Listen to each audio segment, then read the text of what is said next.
तो hello guys, आप सबका स्वागत है फैंटेस्टिक स्टॉक मार्केट में। तो आज अपनी मार्केट खुली है गैप अप।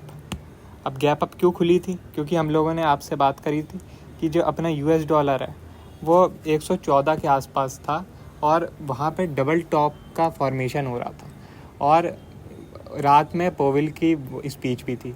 तो हमने आपसे कहा था कि अगर पोविल ज़्यादा कुछ नहीं बोलता है तो अपनी मार्केट गैप अप हो सकती है और हम जो है अगला हफ्ता ग्रीन में देख सकते हैं और अपना जो है एक्सपायरी भी ग्रीन में देख सकते हैं।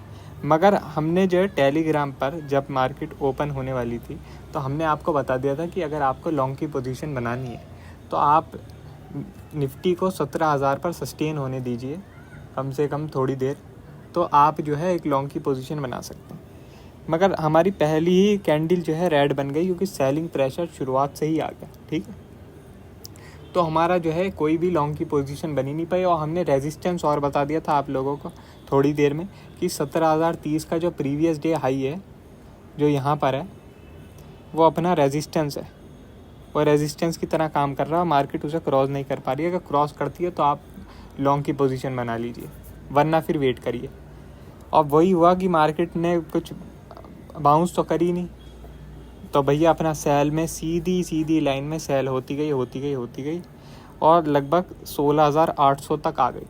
और जब मार्केट 16,800 तक आ गई तो हमने आपको टेलीग्राम पर मैसेज कर दिया था कि 16,800 एक बढ़िया सपोर्ट का लेवल है, यहाँ पर आप शॉर्ट ना करें। यहाँ पर वर्ल्ड मार्केट भी ओवरसोल्ड है और अपनी निफ्टी भी ओवरसोल्ड है। फिर थोड़ी देर में अपना बाउंस चालू हो गया और मार्केट लगभग 16,880 तक पहुँच गई। फिर वहाँ पर दोबारा सेलिंग प्रेशर आया थोड़ा बहुत, मगर ओवरऑल मार्केट एंड में 16,800 के ऊपर ही बंद हो गई। ठीक है, तो यही बात है कि जब तक मार्केट 16,800 के ऊपर है हमारा जो व्यू है वो बाउंस के लिए रहेगा कि एक अच्छा बाउंस आ जाए, क्योंकि अब जो है मार्केट ओवरसोल्ड हो गई है। केवल निफ्टी नहीं, वर्ल्ड वाइड मार्केटें ओवरसोल्ड हो गई हैं और ओवरसोल्ड मार्केट में आपको शॉर्ट नहीं बनता है। ये समझ लो बेसिक रूल है एक ट्रेडिंग का कि जब सपोर्ट है तो आप बाय करो और रेजिस्टेंस है तो सेल करो, सिंपल रूल। और हम जो है एक बहुत ही ज़्यादा बढ़िया स्ट्रेटेजी आप लोगों के लिए कल लेकर आएंगे, जिससे पता क्या होगा, जिससे ये होगा कि आप लोग इंट्राडे में और अच्छे से पैसा बना पाओगे और कॉन्फिडेंस के साथ ट्रेड कर पाओगे। और जैसे ही समझ लो हमने आपको कोई थोड़े बहुत लेवल दे देंगे ना, तो आप उन लेवलों की मदद से और उस स्ट्रेटजी की मदद से कम 75 to 80% पैसा कमाओगे ही कमाओगे। इसलिए उस वीडियो को गलती से भी मिस मत करना। अब बात करते हैं कि जो है आज हुआ क्या है थोड़ा बहुत ये बाकी चीज़ों में। तो विक्स अपना डाउन हुआ है, ठीक है, ये अच्छी बात है बुल्स के लिए। क्रिप्टो अपना नॉर्मल ही है। ये रुपया बहुत कमज़ोर चल रहा है, मगर मुझे ऐसा लगता है कि कल आरबीआई की मीटिंग के बाद रुपया थोड़ा स्ट्रॉन्ग हो सकता है भाइयों, क्योंकि रेट हाइक होंगे। और पहले ही आपको बता देता हूँ कि जो रेट हाइक हैं सब के सब फैक्टर इन है पहले से ही, तो एक बाउंस हो सकता है। बैंक निफ्टी में खासकर एक बढ़िया बाउंस हो सकता है कल। बाकी अपना डॉलर जो है कमज़ोर हो रहा है, 112 पर आ गया, ये अच्छी बात है। और नीचे आया और अच्छा है। अपना SGX अभी से ही प्लस हो गया 40 पॉइंट, बढ़िया है। अब फिर बाकी देखते हैं कि यूएस मार्केट में लगता है ठीक ही करेगी आज, ज़्यादा कुछ बुरा करेगी नहीं।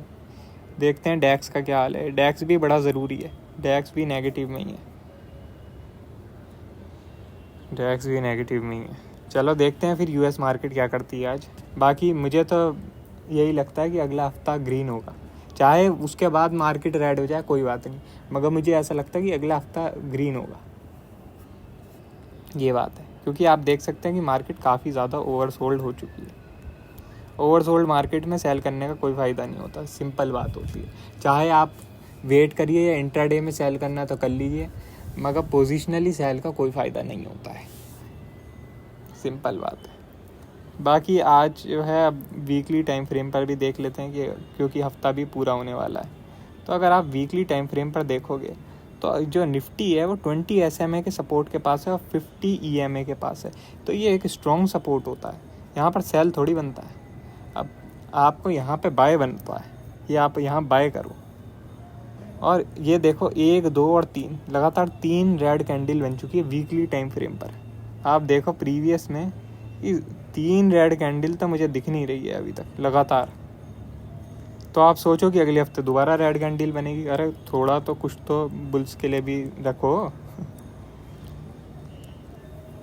मुझे लगता है कि जो है अगला हफ्ता एक ग्रीन कैंडल बनेगी और कम से कम ये जो गैप है ये फिल हो जाना चाहिए 17,300 तक। उसके बाद आपको शॉर्ट करना करो, क्योंकि एक चीज़ बता देता हूँ कि इंटरेस्ट रेट हाइक की वजह से ओवरऑल तो मार्केटें कमज़ोर ही हैं, वो बात सबकी सही है कि मार्केटों को ओवरऑल नीचे और जाना चाहिए, वो ठीक है। मगर ऐसा थोड़ी कि आप सीधी एक लाइन में ही मार्केटों को नीचे भेज दोगे। अब कोविड जैसी सिचुएशन थोड़ी हो गई है आज कि भैया कोई यही नहीं पता कि ये बीमारी आ चुकी है, इसका कोई इलाज है नहीं है, सब ख़त्म हो जाएगा। ये हाल तो नहीं है। इंटरेस्ट रेट हाइक लोगों ने बहुत देख रखे हैं, इसलिए कोविड जैसा हाल तो एकदम नहीं होगा, ये बता देता हूँ आप लोगों को। चलो बाकी अगर आपको वीडियो अच्छी लगी हो तो लाइक कर देना, चैनल पर नए हो तो सब्सक्राइब कर देना। आज के लिए बस इतना ही। Thank you.